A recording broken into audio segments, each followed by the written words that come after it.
We have before us the opportunity to forge for ourselves and for future generations a new world order. Good evening, folks. You're listening to the Hour of the Time. I'm William Cooper. Is against the wall. The chair is against the wall. John has a long mustache. John has a long mustache. It's 12 o'clock, Americans, another day closer to victory.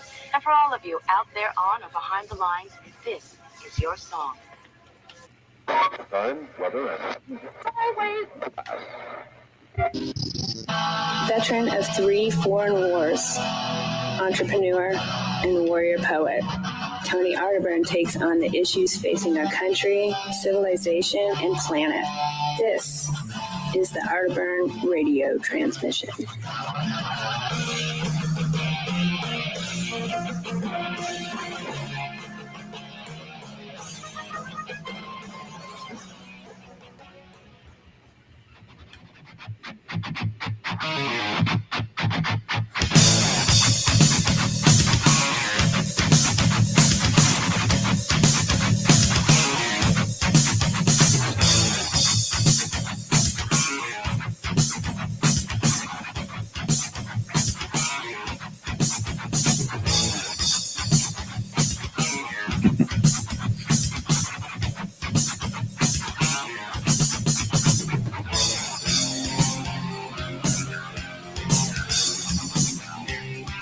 (387 BC). A dramatically detailed account was given by the great storyteller Livy. Over 300 years later, we may not really know what happened. This is about, let me see if my mic's still picking up. Sorry about that, folks. I was I was wanting to tell a little bit of a story, and my book skipped around. Let's see. This is a story about the sacking of Rome in 387 BC, and it has a lot to do with our modern times. And there's a phrase that I wanted to communicate to all of you that I think will, as far as akin to weighed in the balance and found wanting, I always found that to be apropos to the leaders in history who don't really understand history. But this is about the Senones, an army that occupied Rome, the first real conquering of Rome in 387 BC. Says, having occupied the city, the leader of the Senones, Brennus, demanded a gold ransom weighing 1,000 pounds. That, according to Livy, was more than what was held in the temples, and the senators had to call on the city's matrons to surrender their jewelry. As the payment was measured out, Brennus became irritated and weighed down the scales with his sword, declaiming, "Woe to the vanquished." The woe he imposed was not physical suffering, the destruction of buildings or enslavement, nor was it of impoverishment. It was the surrender of the entire store of a useless substance that embodied transcendental value, the foundation that physically connected social order with the gods had been stripped away. The echo of Brennus's humiliating boast, "Vae victis," which is woe to the vanquished, would resound through Roman consciousness. They considered abandoning their city, but decided to rebuild it, but with added paranoia. This is the Arterburn radio transmission. It is December 4th, 2025. I'm broadcasting live from downtown Denison, Texas, along with my co-pilot and co-host, Beans the Brave. It's been a year to the day that I went on to Tinfoil Hat in Hollywood, and that was the day that Bitcoin broke 100,000. We were just off the heels of a second Trump victory, a second term. Crypto was flying high. Gold and silver were being sold off. They were in the red. They were falling from where they were in October of that year, and it looked like we were in for some sort of economic boon, and everything, happy days were here again. The markets were soaring. Fast forward a year later, and the dollar has lost 88% of its purchasing power against silver. Gold, almost the same boat. The dollar's lost over 50% of its purchasing power against gold. Bitcoin slipped back under 100,000. And we continue to go $1 trillion into debt every 90 days, and the rate is accelerating. So a lot of the predictions and things that were sentiment a year ago didn't hold up. And that's what I was reading last night. I was doing my daily study and trying to unplug from the headlines. And I came across that story about the Romans, about woe to the vanquished. And of course, the conqueror tipped the scales with his sword because there wasn't enough gold to pay him. And he was tired of waiting for it, so he tipped it himself. I think that that is a snapshot of human history about who controls the gold, the golden rule. He who has the gold makes the rules. And we're starting to see an accounting. And this is a big picture idea that I want to go over, but I just got done talking to the great David Knight. It was on the David Knight Show, which I do a lot of, I try to do every Thursday. And we've missed a couple of Thursdays, of course, with the Thanksgiving holiday. But I was talking to him about that. And I think the Black Swan event, if you will, of the threat, or at least the insinuation that we were going to put tariffs on gold and silver back at the beginning of the year, set off a cascading series, a domino effect of repricing. And that's commodities at really across the board, but in the monetary metals especially. And we're going to talk a little bit about that today, because you see the prices that silver jumped almost $10 an ounce in the past 10 days, and it's back down to around $57 an ounce, but getting close to, and may have in some futures markets, broke $60 an ounce. And that happened just over the holiday weekend. So a lot of stuff happening there. And it's about the outflows. It's about the uncertainty and the repricing of everything across the board. Central banks have bought 53 tons of gold in October.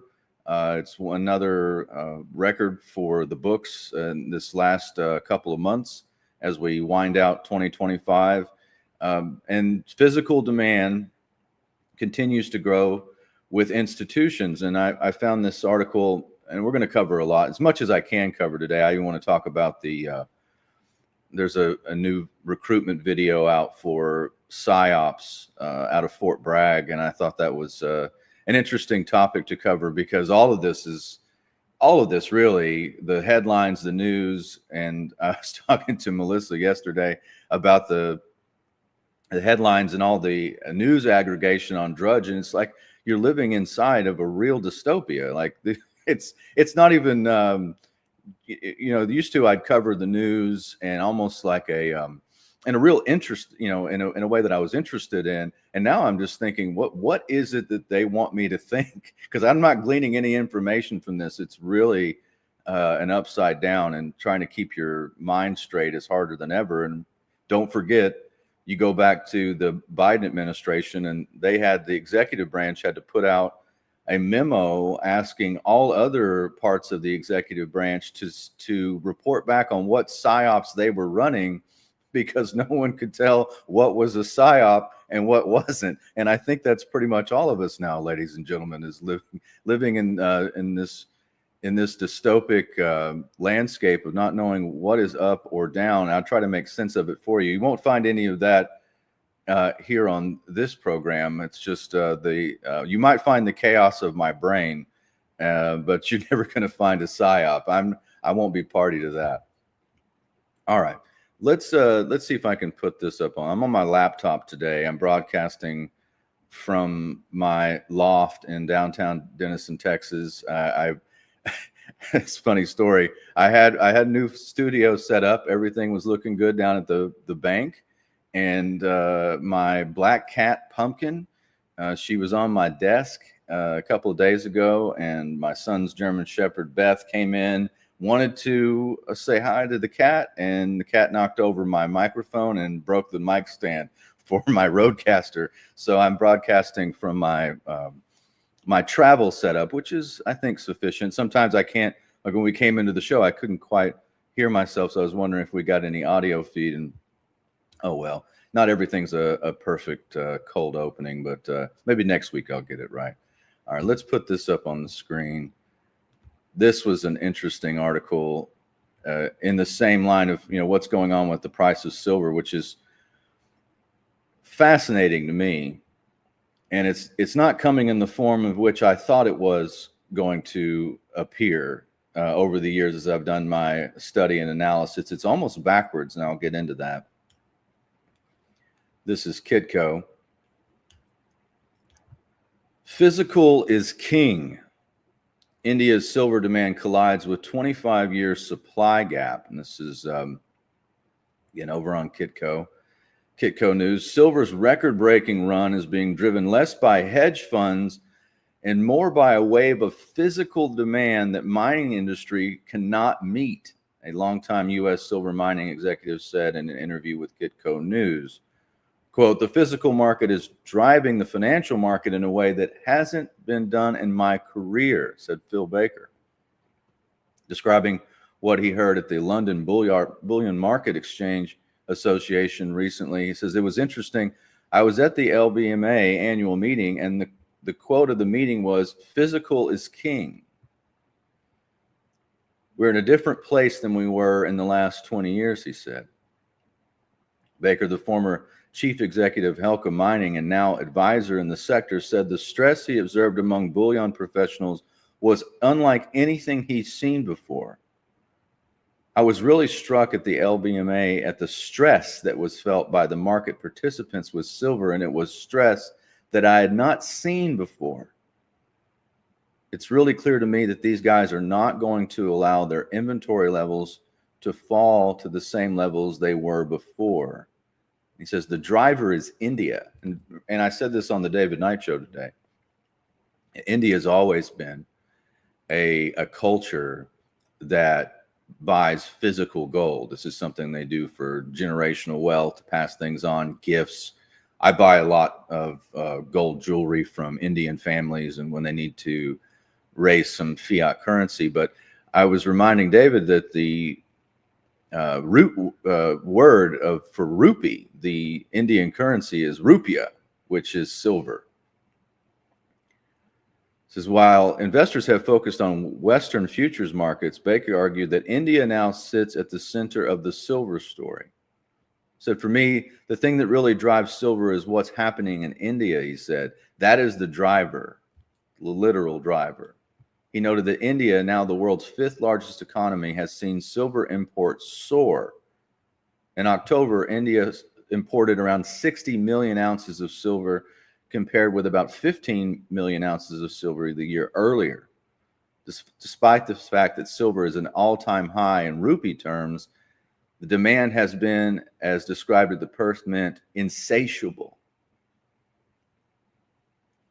Why is this important? This is something that I've talked about for a long time. This is 45 years in the making, ladies and gentlemen. The papering over of silver. And when you have trust, when you have markets love certainty, when you have a monicum of trust, when you have the idea that you could place a trade, that you can hold something through a counterparty with this counterparty risk, and that everything will be fine, and you could expect delivery if need be, but if not, you will play the market. Those days are coming to an end, and that had a lot to do with the opening event of 2025 with the tariffs. The threat of the tariffs, or the unknown of the tariffs. A lot of this silver was moved out of vaults all over the world, repurposed, put into the contracts were called. Some of them were liquidated, and we found ourselves in a supply deficit, and have been in a supply deficit for many years. As you know, they mentioned they've imported 60 million ounces. Well, the supply deficit around the world was over 200 million ounces for the last few years. So that means they had to take from the above ground supply, and that set fine for a little while. They were able to paper over it. Now all bets are off, and this is only the beginning. I need to stress this to you. I do not believe we're at the top of some silver market. I think that this is price discovery, not only for gold, but for silver. And silver's, again, 88% gain over the dollar in the last 12 months. It's unprecedented for what's happening right now in the metals markets. And places like India certainly are driving it. Baker said the destination of the flow metal out of London has been unmistakable. If you look at where the silver went from London, it went to Mumbai.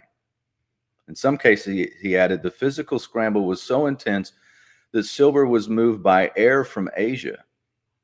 To be clear, the silver can come from anywhere. And in fact, to resolve things, you saw more silver come out of China. It will move anywhere, he said. But the fact that it was moving by plane was really shocking. It shows you the amount of stress that they were under. Yeah, just the tip of the iceberg, folks.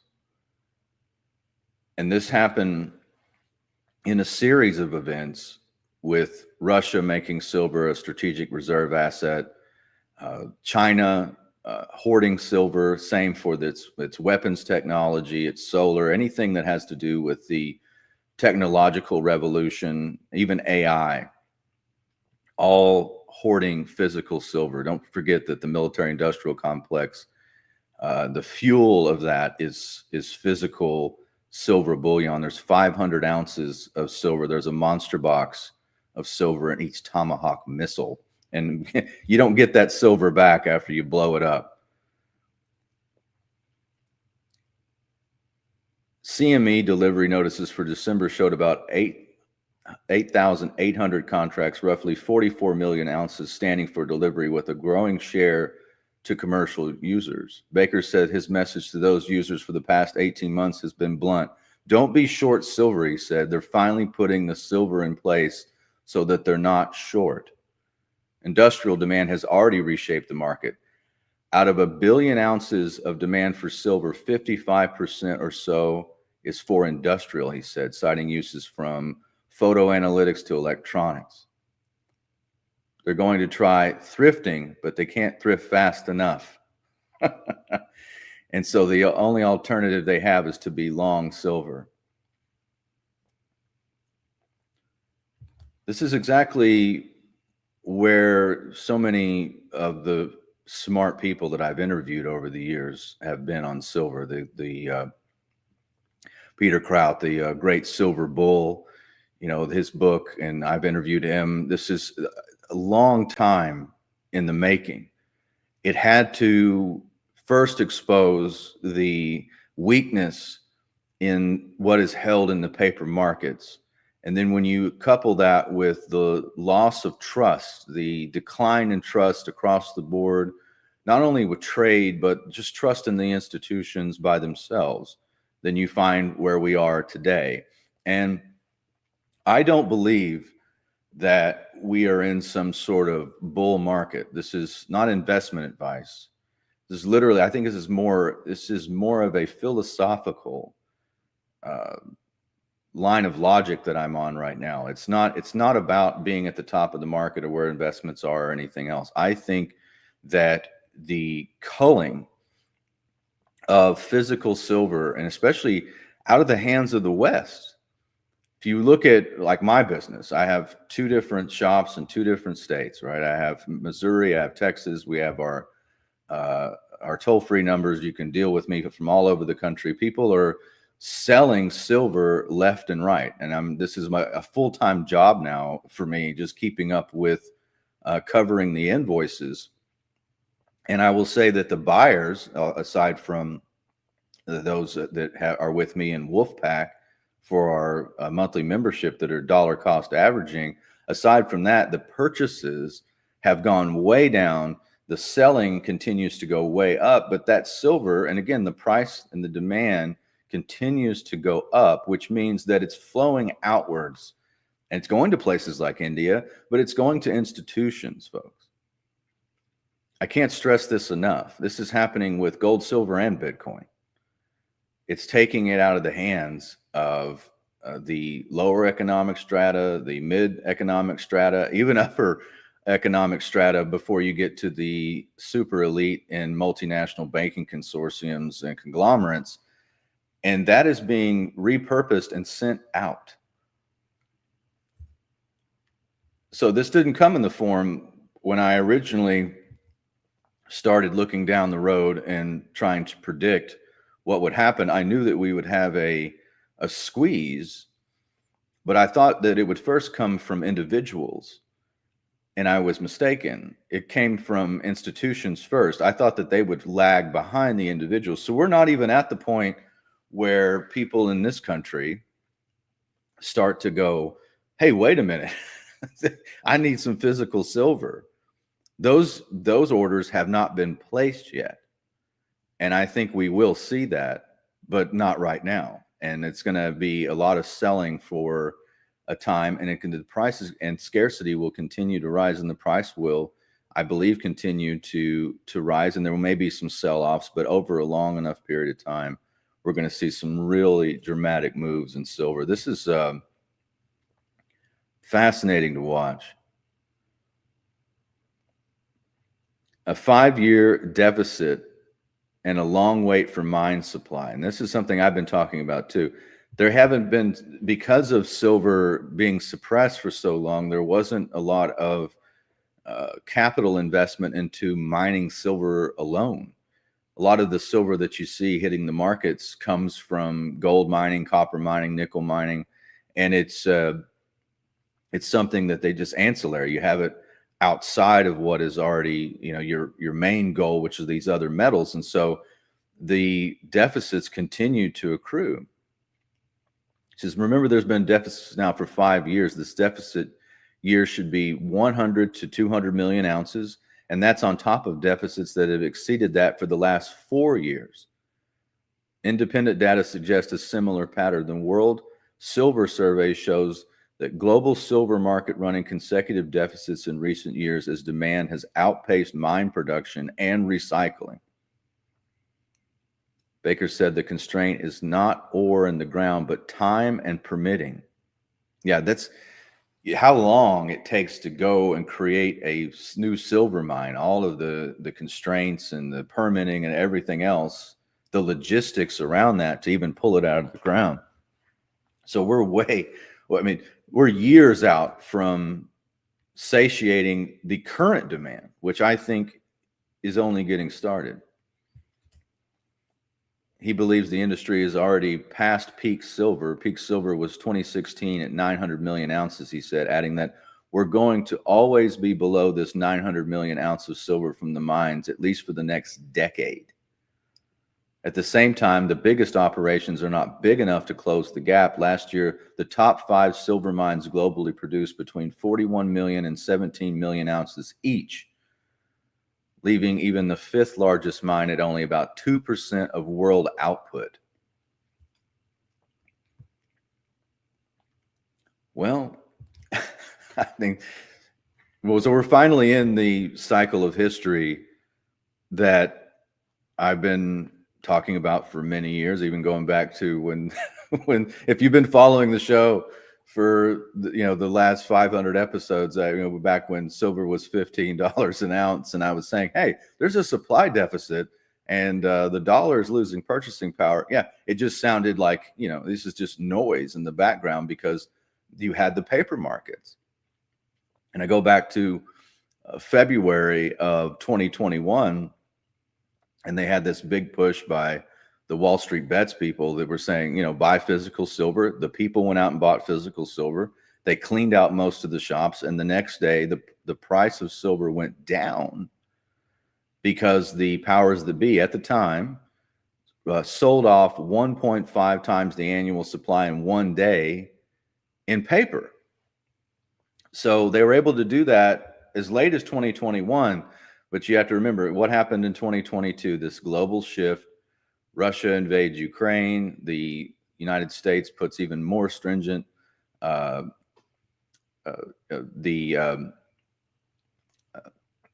tariffs and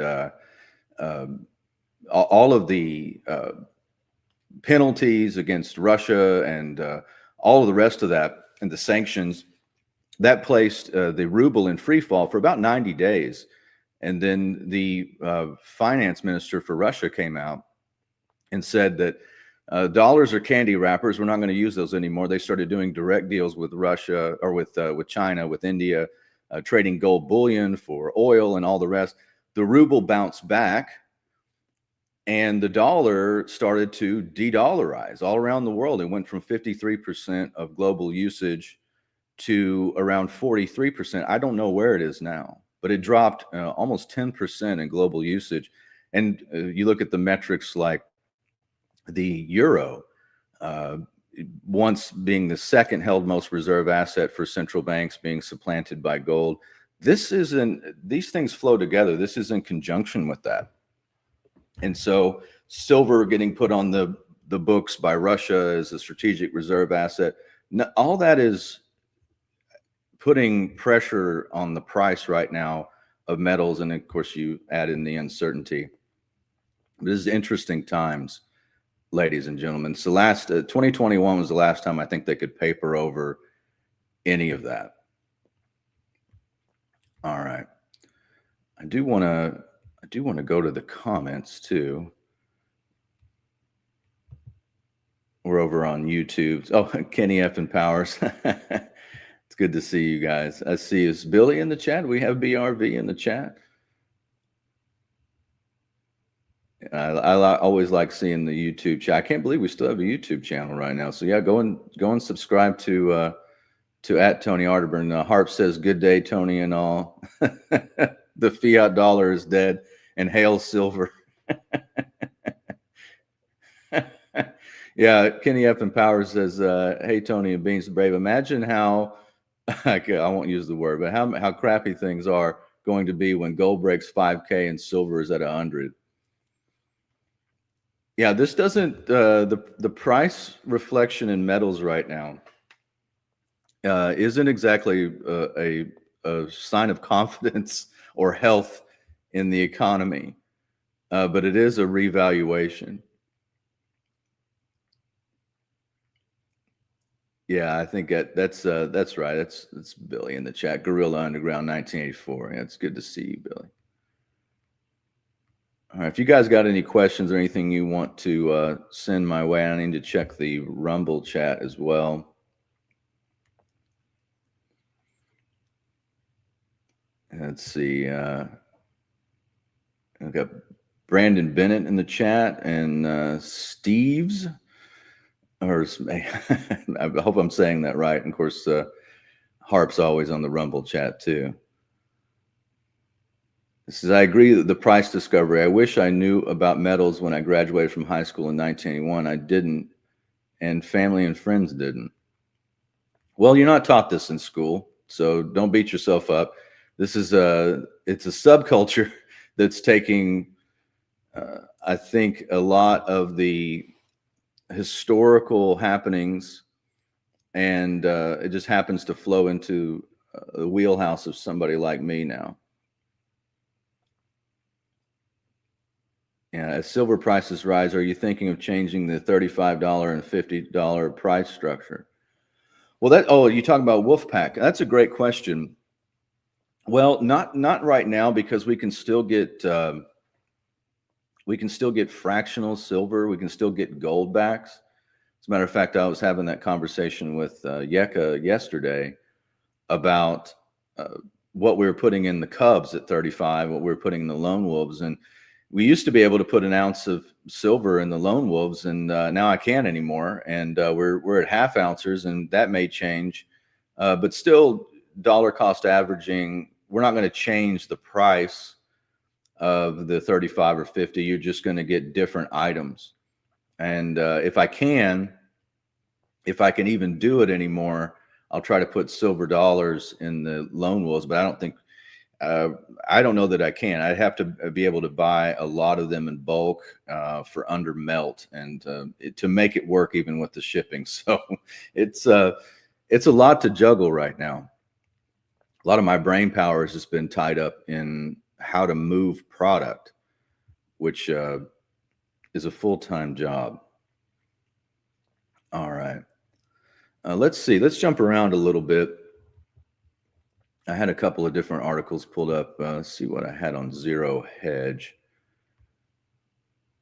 And this was an interesting. We're going to stay a little bit in metals for the time being, and then I want to move to the parapolitical. We'll talk a little bit about this new video that's out for the psychological operations. I thought that was something interesting to watch, and I didn't even maybe a little bit of anti-war headlines with this debacle and everything that's going on around surrounding the boat strikes in Venezuela and everything else, which has the potential to turn into something I think scandalous, if you will, something maybe even akin to what was happening with Ollie North in the Reagan era with Iran-Contra. All right, let's put this up on the screen. 1 second. Always fun being on my laptop. So you can thank Pumpkin for that. We're on laptop because of Pumpkin, but I won't give her up. I love my black cat. All right, this is interesting. It's something I was talking with David Knight about today when it comes to Bitcoin.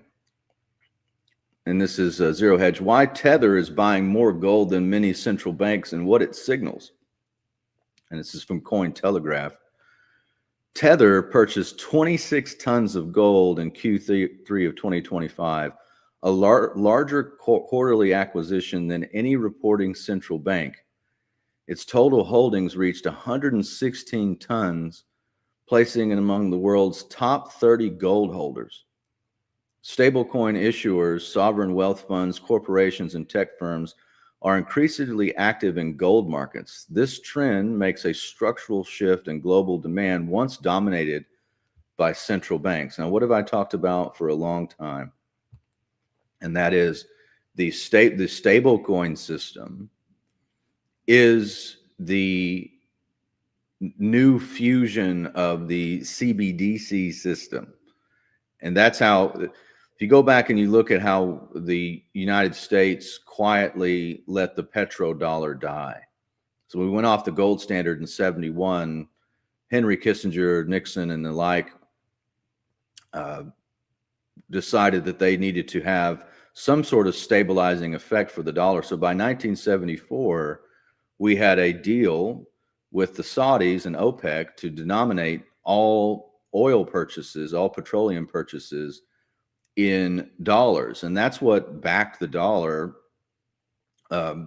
Really, I mean, other than being the world's reserve currency, it was that denominated usage in dollars for petro that stabilized the dollar after that free fall, the Nixon shock of 71. And we had that up until quietly in 2024, around June, that agreement lapsed. And there wasn't a summit, and there wasn't a meeting, and there wasn't any strategy. They just literally let the petrodollar lapse. And I remember talking about this, wondering, what is the play here? Well, the play, it appears, is the dollar. Like I've always said, the dollar's not going to zero. The dollar's going to digital. And this is where you get into the legitimizing of stable coins. And this is a way for them to not only repurpose the dollar for global off-ramps, but to restructure it, revalue it. And the stablecoin issuers, like it says in this article, are buying up assets. Central banks added 220 tons of gold in Q3 2025, up 28% from Q2. Countries such as Kazakhstan, Brazil, Turkey, and Guatemala made notable additions despite record prices. While central banks buy gold for national monetary policy, Tether's purchases come from profits and support diversification, resilience, and collateralization for USDT. The global financial system is witnessing a period when non-state entities are competing with central banks to buy gold reserves. Tether, the issuer of Tether USDT, the largest stablecoin in the world, is now one of the largest buyers of gold. In a single quarter, the company purchased more gold than most central banks did in the same period. During the third quarter of 2025, Tether added 26 metric tons of gold to its holdings, according to analysis at Jefferies. This made Tether the single largest gold buyer that quarter, larger than the combined purchases of all reporting central banks. By the end of September 2025, Tether's total gold reported holdings stood at about 116 tons. It ranked alongside countries of the IMF official gold reserves list. This would place Tether among the top 30 holders. Well, this is only just the beginning, folks. And don't think that it's just gold alone. They are stabilizing through the digital system. There's going to be, look, you have the old system, which is the Federal Reserve, the dollar-denominated system, the world's reserve currency as the dollar. You have the cash system. Remember, we just got rid of the penny. That's only the beginning. The digitized system is the bones of that are being put into place. This is a historic move, what you're watching. It's the privatization, a public-private partnership of currency itself.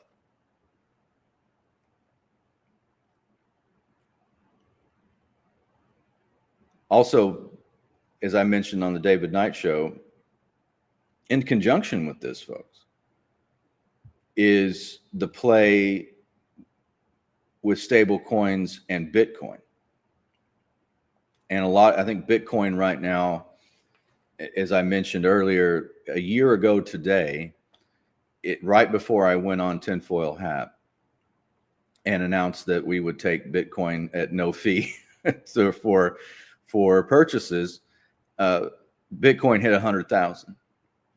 And that was historic. I didn't think that a year from that day that I would be talking about Bitcoin hitting 127,000 in October and then down to 83 or whatever it went to. And now it's about 91. I think that there's something here alongside this story about Tether purchasing gold, looking a lot like a central bank itself. If you look at the big players and what's going on with Bitcoin, remember, Bitcoin is a store of value and finite, digitized, could be even considered digital gold, if you will. It's a store of value, not necessarily a currency. So when you take that into consideration, all these stable coins growing stronger and stronger, they need off ramps because they are stable. A lot of need off ramps into stores of value. I think not only the gold holdings will go up, but the large players are continuing to accumulate Bitcoin. It's really the same story universally across the board, folks.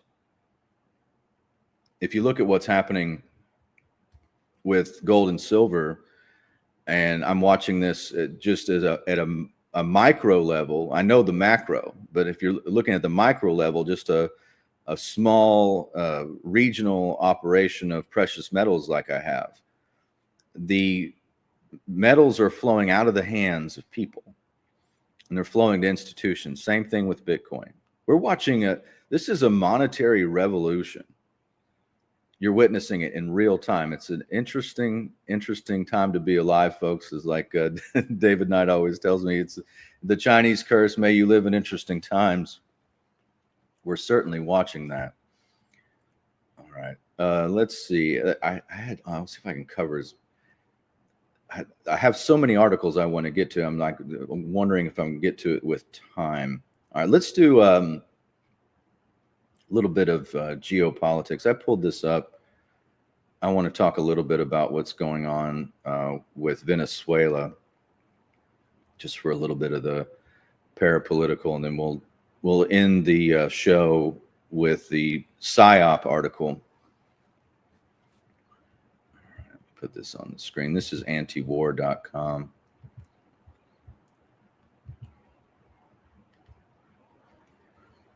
Senators reintroduce bill to block Trump from launching war with Venezuela. A bipartisan war powers resolution to block Trump from attacking Venezuela was also introduced in the House. This is from Dave DeCamp.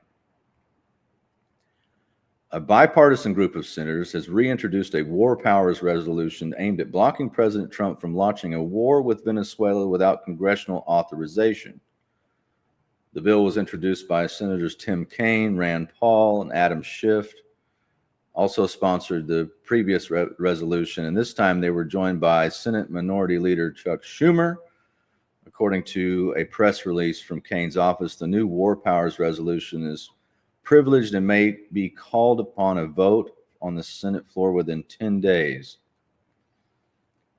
First bill failed last month in a vote of 49 to 51, with just 2 Republicans, Paul and Lisa Murkowski, supporting it. Kaine has said he expects the legislation to receive more support now that the U.S. has deployed more military assets near Venezuela, and due to the controversy of the September 2nd bombing of an alleged drug boat off the coast of Venezuela that involved a second strike to kill survivors. We should not be risking the lives of our nation's service members to engage in military action within Venezuela without a robust debate in Congress. This is why the framers gave the power to declare war to Congress, not the president. Well, you know, thanks, Senator Kaine. It obviously is partisan, but I'll take what I can get if we're actually going to bring up who declares war and what the framers intended, and despite the fact that we renamed the Defense Department back to the War Department, I guess, which is fine if you actually want to call it what it is. But if you look at this strike in Venezuela and then you actually just pull back a little farther to a 10,000-foot view, and then you got to ask, what is this even about anyway? Other than if you look at strategic planning, as I've mentioned with the Wolfowitz Memorandum of 1992, in the periphery of that was hemispheric energy domination. And Venezuela has I believe, if my research is correct, the largest known deposits of petroleum on the planet, outside of, I think, global output from the Middle East is about 24%. So it's a major holder of energy, a reserve of energy in our hemisphere. And Venezuela has long since been on the chopping block for intelligence and overthrow. And you had Juan Guaido and all that stuff that happened over the past 5 years. But now we're talking about kinetic war, folks. Senator Rand Paul said that the American people do not want to be dragged into endless wars with Venezuela without public debate or vote. We ought to defend what the Constitution demands, deliberation before war. Well, he's right about that. And then again, what are we deliberating? Can anybody really tell me? We really need Smedley Butler right now to explain all of this. You know, I didn't go to fight to bring, you know, democracy to South America. I went on behalf of the United Fruit Company. That's what the most highly decorated Marine Corps general in history said, who wrote War is a Racket. There's really nothing new under the sun here, folks, but, you know, it's interesting that we are going to bring up that we need to debate war. And then again, what is the debate about? A war powers resolution to block an attack on Venezuela has also been introduced in the House by Rep. Jim McGovern, a Democrat, Joaquin Castro, and Rep. Thomas Massie in Kentucky co-sponsoring the bill. The Constitution does not permit the executive branch to unilaterally commit an act of war against a sovereign nation that hasn't attacked the United States, Massie said in a statement. Congress has the sole power to declare war against Venezuela. Congress must decide such matters according to our Constitution. Well, he's 100% right. I'm not sure any of this will make a difference. I think the headlines of the boat strike and going back to eliminate the survivors, I think this is going to be a bigger story, especially with, and it may not be tomorrow, but you look at 2026, you look at the health of the economy. It's always the economy's stupid, they go back to 1992. But the economy, I think, will have a major effect on the midterms. The midterms will, again, I think a lot of this will be brought back up. We might just see that for the last 2 years or so of this administration. What went on in the last 12 months will probably be dragged out, dissected. There will be lots of investigations, and this will not end well. So just something to think about on the parapolitical front. We definitely are in a kinetic war all over the globe. It doesn't look like any previous wars. And so much of that, as we'll get to here in a second, is about the psychological warfare, the mind war that's going on around the world. And not just from, again, it's not even just from our own defense establishment.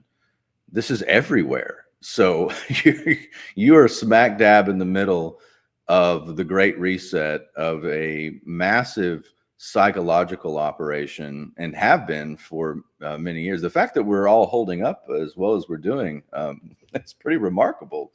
You throw AI into that, and you got yourself a real dystopic reality to live in, folks. All right. Yeah, I won't be able to cover every single article. So let's go to natural news. And as I know Billy's listening, Billy Ray Valentine, and he will be proud to say we were one of the first people to talk about the Ghost in the Machine video. I hosted the David Knight show. Maybe I'll replay that sometime. Billy and I talked about the release of the 2022 video of the Ghost in the Machine with the PsyOps department out of Fort Bragg. And they're back at it again. They've got a new recruitment video. I'll see if I can play the video, but I want to pull up the article. I had to go to a different link to actually get the article up. All right, let me put this up on.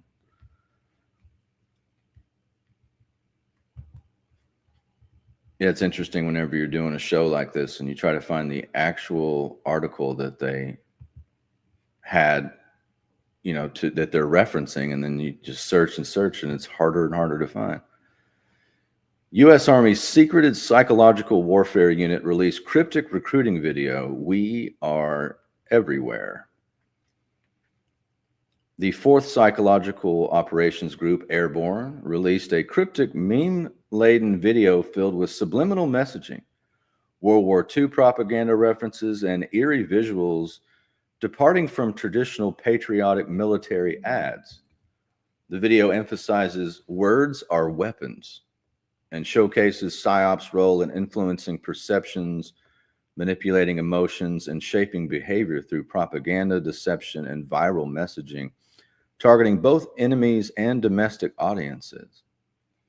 The video includes Easter eggs like the World War II Ghost Army insignia, Pepe the Frog, and rapid flashing phrases appealing to conspiracy-minded audiences and leveraging internet culture for viral engagement.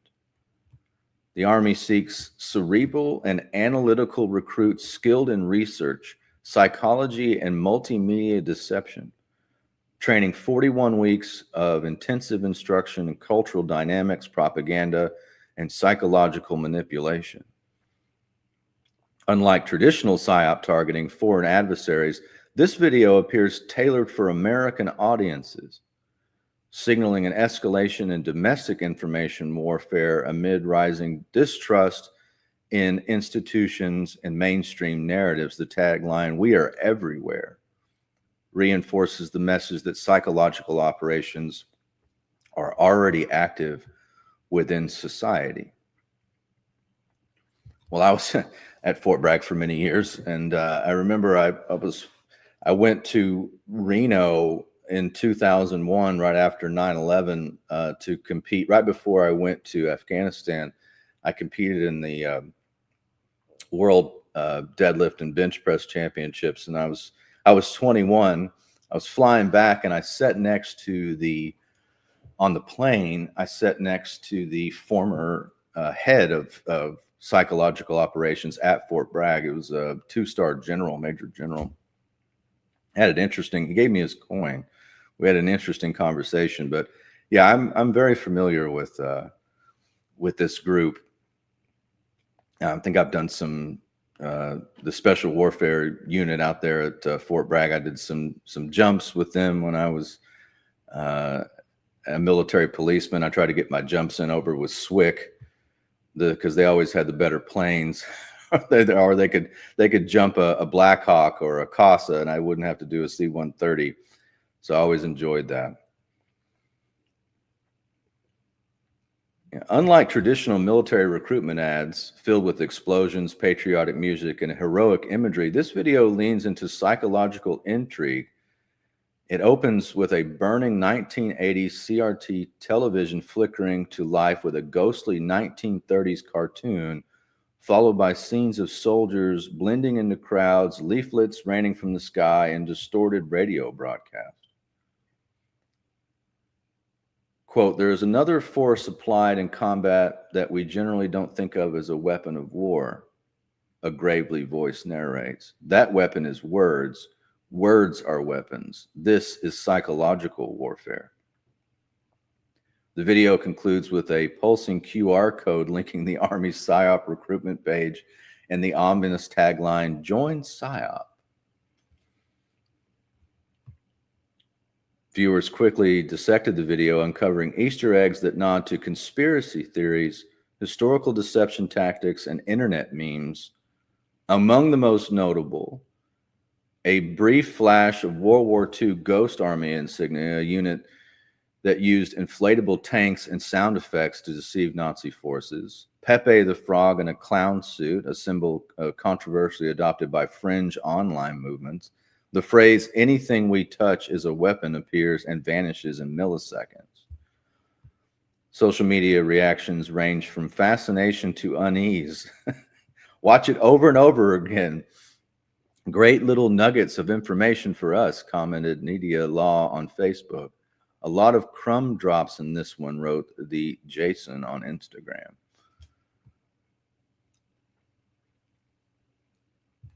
Yeah, it is interesting, folks. We're no longer in remember the recruitment video that there's this great movie, A Generation Kill, and it's one of the best, I think one of the most accurate, modern global war on terror movies that I've ever seen. And it's a series that was out on HBO. And the joke in the some of the scenes, these were, this was in a real account of Marines. I say, what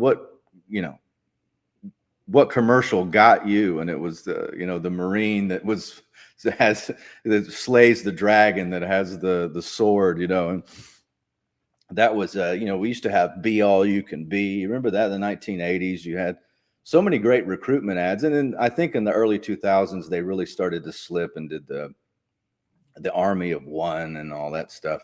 It wasn't as powerful as some of the stuff from the 80s and 90s were peak patriotic, warrior-based recruiting. And this, again, it goes over the boundaries of, we have enemies and we're protecting the so-called, which I hate that term, homeland. But that's what they're saying, like, this is for everything. And the wink and the nod to internet culture. And this has become more and more apparent, and something that we cover on America Unplugged and things I've talked with extensively with Billy Ray Valentine. The co-opting of and the capturing of internet culture by the powers that be is so staggering and so apparent now. I mean, can you see it? Can you see like every bit of alternative media, for the most part, has been captured by intelligence, by psychological warfare units, and not just domestically, but this is around the world. So finding the truth, as my friend Robert Gore, said, he's got a great website called Straight Line Logic. I need to get him back on the show, but I read one of his articles back in 2019, and it always stuck with me. He wrote it for Lou Rockwell, and it was saying that the holy grail for the establishment is to make the truth irrelevant. Now, that's not really possible in the long term, but to scatter and to fractionalize so many of us who are trying to get a good bead, especially in the realm of, if you are awake, you realize that none of this is organic. But where does it all stem from? What are you actually watching? How many psyops are running in the background, like your phone, like with all the apps that are running? So we have our headlines, we have our perceived reality, and then you have all these other things that are running at the same time. And it could come on purpose from influencers, or it could come unwittingly from people. It could come from all those things. So this is one of those, I think, pivotal moments where if you're plugged in, then more than ever, you have to think for yourself. And it's not about what I think. It's not about what other commentators think. It's about really thinking for yourself, which is what Henry Ford said. Thinking is the hardest job of all. That's why so few people do it. So that's my message for today, this December 4th, 2025, as we try to make sense of this week here on the Arterburn radio transmission. I so appreciate each and every one of you being here. I will plug a little bit. I don't know how many more shows I'll do before the end of the year, but in 2026, we're going to have a really heavy schedule. So please stick with me and subscribe to the podcast channel, Paratruther channel, anywhere podcasts are found. Please go subscribe to that and give us a review if you can. We're going to be putting out some more Paratruther shows. Wise Wolf Gold and Crypto show is going to come back. I'm just trying to get through the last part of this year with everything happening, and it has definitely changed my business model. And I will tell you, as I plug a little bit, if you are interested in getting some silver, reach out to me through my office. You can go to wisewolf.gold or wolfpack.gold. You can reach out, you can text our toll-free number there that is 888-770-1776. You can text us there, call us there. We have silver obviously coming in. We have gold too. But some of the best deals that I've ever seen are happening right now because we can trade a lot of times at spot, not always, and on certain items. But with the market the way it is, if you wanted to put trade in some Luciferian Bankster notes for some real physical silver, we can do that, and we can get spot or better. Okay, so give us a call, and we'll see what we can do to help you out. But I appreciate each and every one of you for being here. I will be back next week, so we'll be here for sure. So plan on that. Thanks for following us and supporting the show, everything that you do. Activist Post. I didn't get to Activist Post today.